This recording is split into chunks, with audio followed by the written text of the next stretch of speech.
Let's start with the labour shortages first, because that's also very much in the mainstream of the political debate right now.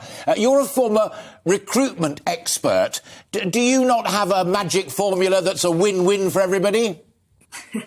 I wish I did, but yes, the magic formula, Alistair, is getting back in the single market.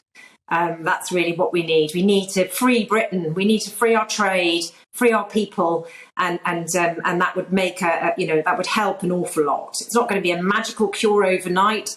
Increasing food production takes some time. Dismantling it is quite quick, but ramping it up takes years. And so we are in a very fragile situation with food. How concerned are you and the farming community this close to Christmas with that little list of things I read out, not only labour shortages, but avian flu, the rising cost of energy and the rest of it? How worried are you as a sector that Christmas is not going to be full of festive cheer for you guys and gals? Christmas is one hot topic, but I think going beyond that is a huge worry. The avian flu is just the straw that broke the camel's back. It's not I think it's a convenient scapegoat for the government. It's not really the problem. The problem is labour shortages, input prices, removing our support, our subsidies.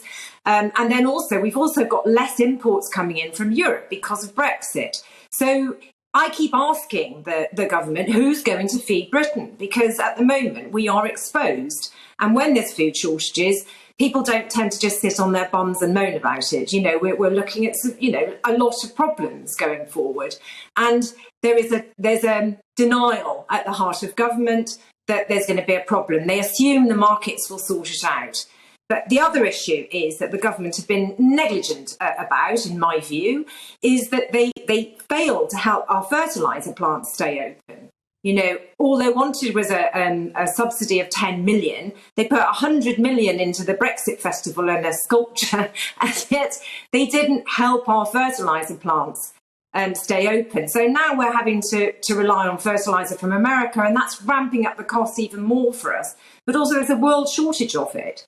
Yeah. So we couldn't be more exposed than we are now. It's like deciding to go out with no clothes on when there's a terrible storm coming and it's going to be freezing cold. That's where we are at the moment. To put our clothes back on, we need to get back in the single market and ideally the customs union, make our trade free again, free up the labour source that we need.